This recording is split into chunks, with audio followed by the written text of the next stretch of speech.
It's time to create a profitable, scalable, and sustainable studio for yourself and your students. Welcome to Dance Studio Empire. I'm Jen, dance studio owner for 30 years, running multiple locations with over 1,000 students, dance business coach turned mastermind mentor for dance studio owners, creatives, and leaders like you. I know you're committed to growing your studio and creating the time and financial freedom you most want, while also being the best in the industry with a reputation to match. I've coached hundreds of studio owners who have grown to 250, 500, and over 1,000 students using my signature studio scaled method. And in this podcast, I'll give you the clarity, strategy, and CEO mindset to help you do the same. Let's dive in. Happy New Year, and welcome back to the Dance Studio Empire podcast. I hope you have had or are still enjoying a well-deserved break. Now, whether you're easing back into 2025 or you are ready to hit the ground running, I am so glad that you're here. For me, I am so ready to get 2025 started. I have had a great break and I am really excited for what the year has in store. Now, for those of you who are keen to start the year strong along with me, I wanted to kick off with a topic that I believe will truly set apart thriving studios in 2025, and that is our focus on leadership. Now, leadership isn't just a buzzword, it's the foundation of every successful studio. This year, studios that embrace the intentional, confident leadership will rise above those that don't. And whether you're leading a team of staff, you're guiding students, or even leading yourself with purpose, leadership is what creates alignment. It is what drives growth within your studio and also builds a culture that people want to be part of. And culture is another thing that we're going to spend a little bit of time on over the next couple of episodes, talking about just the importance of it and the power of it and how to do it well. But in this episode, we are going to explore why leadership matters now more than ever and how it can make all the difference in your studio's success this year. So if you're ready, let's dive in and make 2025 your most impactful year yet. Now, leadership is like an invisible thread that ties everything in your studio together, and it sets the tone, it drives the culture and influences every interaction between your team and your students and families. And as the studio owner, the way you lead can make or break the success of your business. But here's something important to consider. There's a difference between being a studio owner and being a studio leader. Now, while both will manage the logistics and operations, the difference is a studio owner is involved with their teachers, but it's usually only at a surface level. So overseeing schedules, addressing day-to-day concerns, making sure that everything runs smoothly. They focus on the operational side of the business, where a studio leader, on the other hand, goes deeper. So they're the ones who set the vision. They inspire their team and create a culture where everyone is motivated to perform at their best. They don't just oversee, they guide with intention.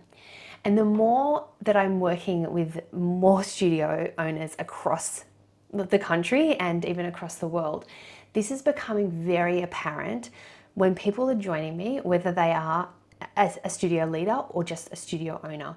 And the truth is, owning a studio doesn't automatically make you a leader.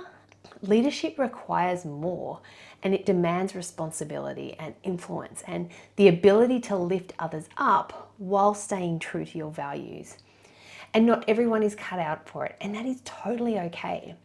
But if you are here listening to this podcast, I know you want more than to just manage the logistics. You want to be the kind of leader who inspires, who uplifts, and drives your studio towards long-term success. So today we are going to explore what it means to step into that role fully and confidently. So whether you're just starting this journey or you've been leading for years, These insights will help you refine your approach and build a studio culture that thrives. Okay, let's get started. Number one, this is what we need to remember as studio leaders. Everyone is replaceable, even if it's not desirable, which in most cases at the beginning it's not. But let's just start with a hard truth. No one is irreplaceable.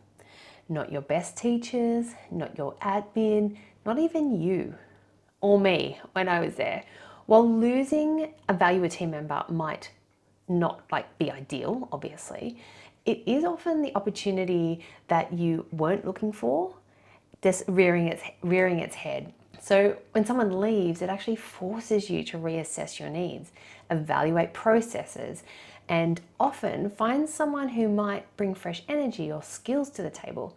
Sometimes it even highlights areas of improvement within your own leadership and team culture. And honestly, for me, that happened time and time again over my 30 years of running my studio. And each time, the older I got, I was more aware of it. But every time there were changes like that, in the moment, it was hard and there was a lot of tears and a lot of stress. But every single time, something better has come out of it and improved the business in some way. But as a leader, it is your job to create a studio that isn't reliant on just one person, and that includes yourself. This isn't about undervaluing your team, but recognizing that change, while it can feel uncomfortable, often works out for the best in the long run. Okay, the second thing you want to be aware of, don't be too reliant on your team. So your team is essential to your studio's success, but as a leader, you need to maintain oversight and improvement. If you do step too far back, small issues will start to grow.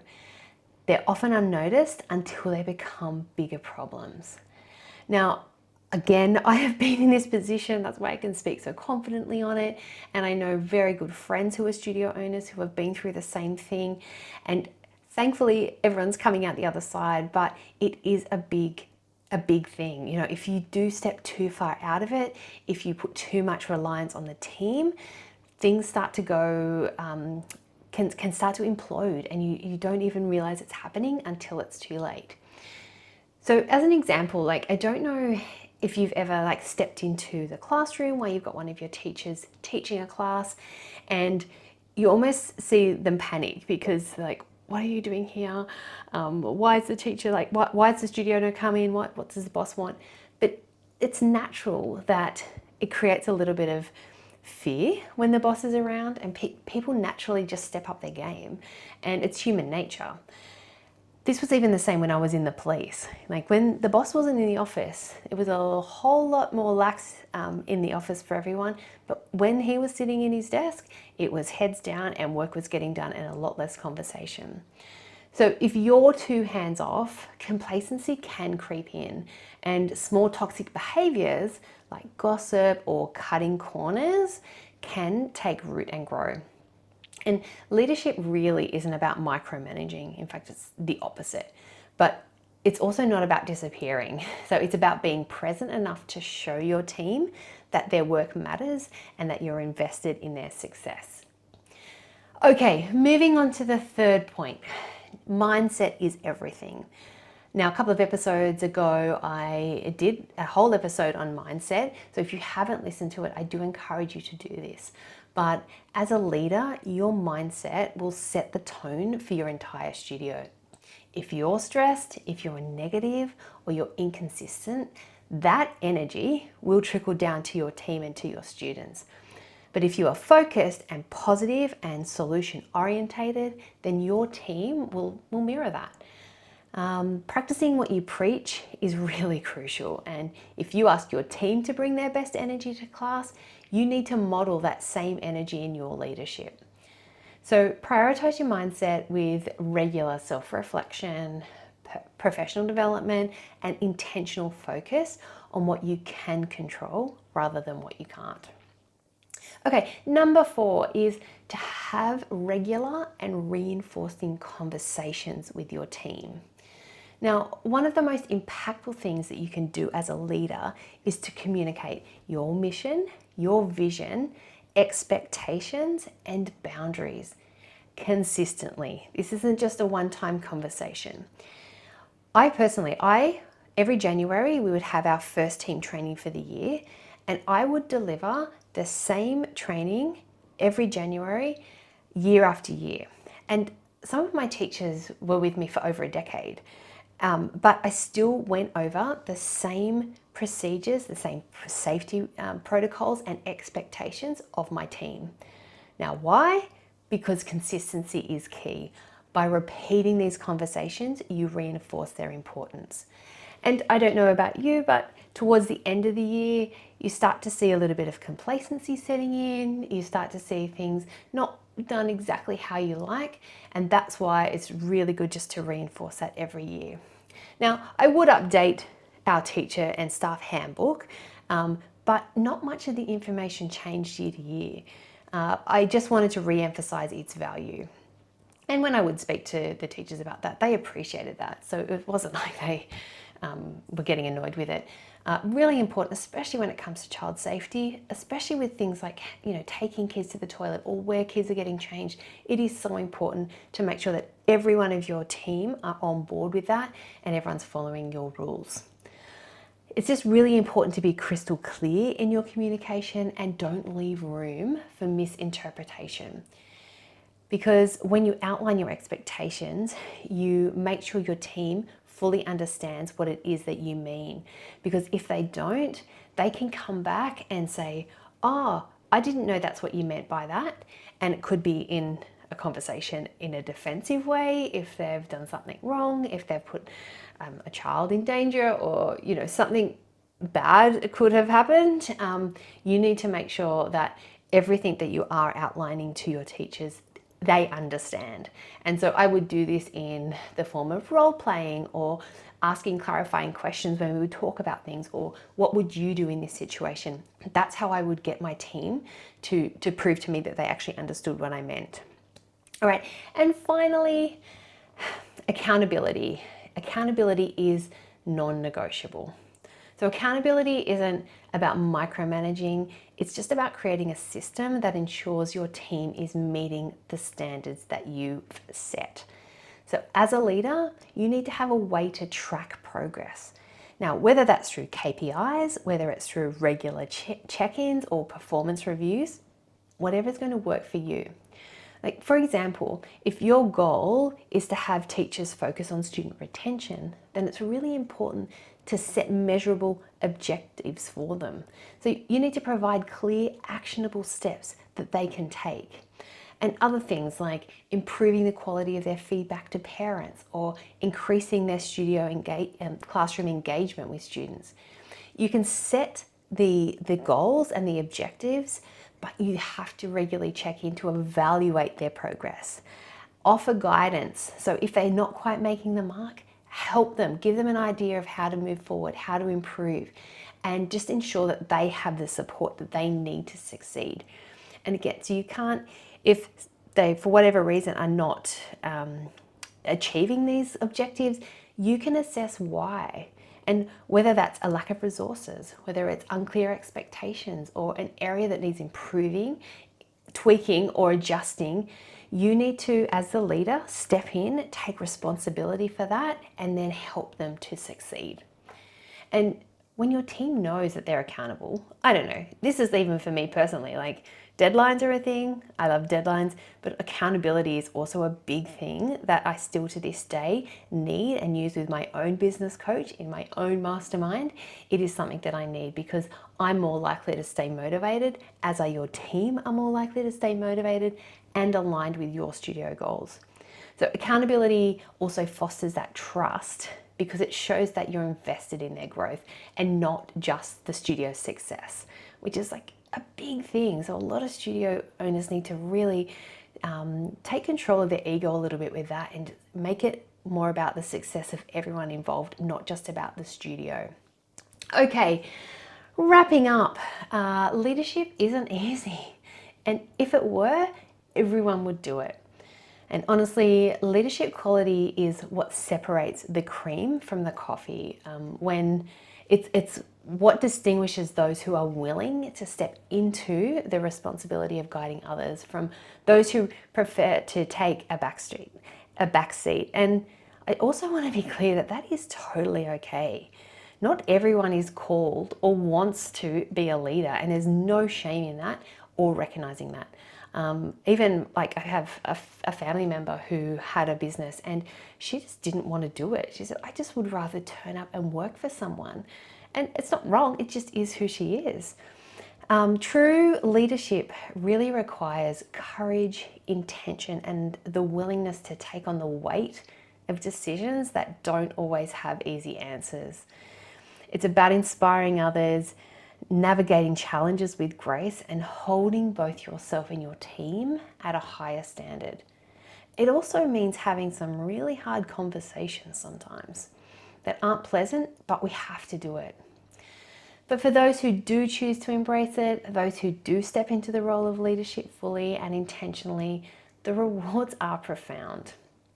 So let's quickly recap those key points. The first thing, everyone's replaceable. Change is inevitable and often it is for the best. Second one, don't be too reliant on your team. So stay involved to prevent those small issues from growing. Number 3, mindset is everything. So lead by example and practice what you preach.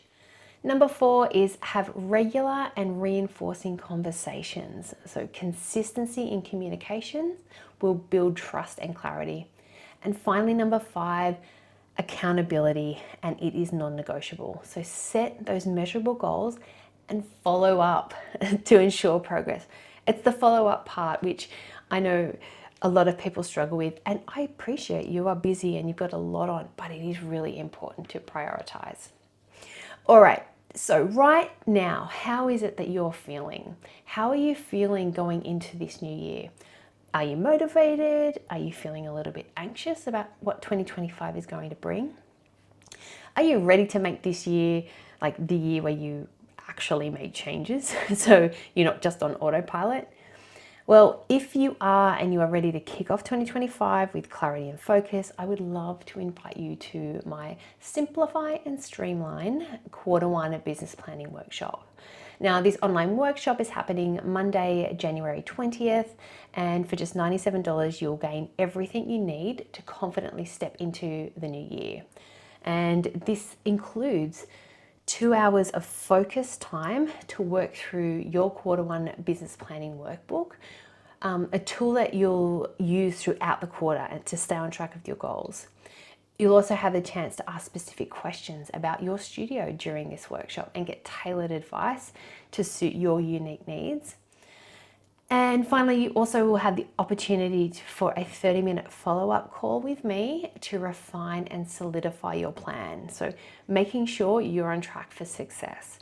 So that part alone is valued at just under $300. So if this is something that you're really passionate about, this is a really great way to start your year, and even a relationship with me if we haven't yet worked together. It'll just give you an idea of how I strategize my year out and plan my year for myself, but also for all the studio owners that I work with. Also in this session, we're going to map out just a really simple, actionable plan for achieving your goals in both business and in your personal life. It's designed to take that overwhelm out of the planning and leave you feeling focused and organized and in control so that you aren't distracted by it. You can then spend your time and energy looking after and nurturing your students, looking after and nurturing any new inquiries, any new people that are coming into your studio. This planning takes the business side away from the forefront of your mind so that you can focus on what's important at the time. Honestly, it's game changing. For those who have done the process, they will be the first to tell you that it is game changing and it's simple. If you haven't done it before, you're feeling a little bit hesitant, now's the time to reach out, ask some questions and just give it a go. If you don't like it, so be it. You never have to do it again. But honestly, from the bottom of my heart, it is just what can make such a difference to your business and yourself and the overwhelm that you possibly are feeling. All right, so if this does sound like something you need, just DM me the words Q1 planning and I'll send you all the details. Let's just start this year strong. Let's start it strong and together. All right, everyone, thank you so much for joining me on today's episode. If this episode resonated with you, please share it with other studio owners or leave a review to let me know. Until next week, keep leading with confidence. You've got this.